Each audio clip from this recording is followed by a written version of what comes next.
ঘর বন্ধ করা শরীয়তে জায়েজ আছে কিনা? ঘর বন্ধ করা এটার অনেক নিয়ম আমাদের সমাজে প্রচলিত আছে।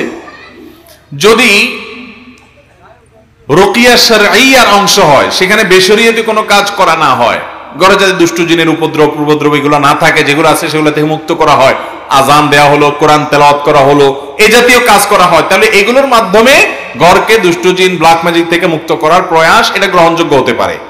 কিন্তু ঘর বন্ধ করতে গিয়ে আপনারা দেখবেন অনেক সময় দেখা যায় যে বিশেষ কিছু কাজ করে, কিছু পেরাক নিয়ে আসে, কিছু ওই যে আপনার হাড্ডি গুড্ডি নিয়ে আসে, গরুর কল্লার আপনার চোয়াল টোয়াল নিয়ে আসে, আপনার ওই যে কি বলে ওই মাটির ঢাকনা নিয়ে আসে, দেখছেন নি আপনারা? এগুলা আয়না এগুলা ঘরের মধ্যে বেঁধে দেয়, এটা করে ওইটা করে, এগুলা জায়েজ নাই। বিশেষ করে এগুলো বেশিরভাগই করে তারা যারা ব্ল্যাক ম্যাজিক, জাদু এবং টোনা, হারাম বিভিন্ন রকমের পদ্ধতি অবলম্বন করে।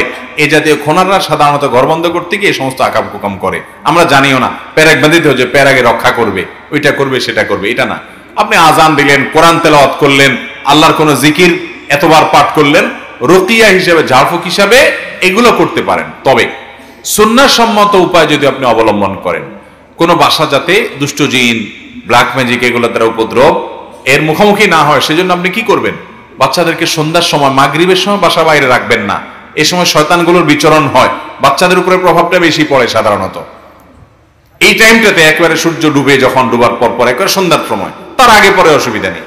আবার নিজেরা বাসায় ঢোকার সময়, যেটা একটু আগে বললাম, ঢুকতে বিসমিল্লাহ বলে ঢুকবেন, সালাম দিয়ে ঢুকবেন। বাসায় কাজের লোক, বাচ্চা, বুড়া যেই আসুক, সালাম ছাড়া কেউ প্রবেশ করতে পারবে না, বিসমিল্লাহ বলা ছাড়া কেউ ঢুকবে না। বাইরের সময় বিসমিল্লাহ বলবে, তাহলে শয়তান তার সাথে ওই বাসায় ঢুকতে পারে। হাদিসে আসছে কেউ বাসায় যখন আসে তার সাথে সাথে ইবলিসও আসে। প্রত্যেকের সাথে সাথে একটা করে আসে না, আসে সাথে। তো আয়েশা দরজার পাশে আপনার পিছে পিছে সেও দাঁড়ায়। আপনি মোবাইল টিপতে টিপতে, মোবাইলে কথা বলতে বলতে হুট করে ঢুকে পড়ছেন, ইবলিস তখন খুশির চোটে বলে, যাক ঢুকার সুযোগ পাইছি আজকে।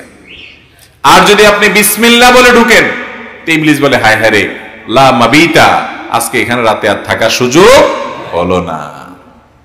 আমরা টের পাই না আমাদের জিন্দেগিতে কিভাবে বরকত চলে যায়।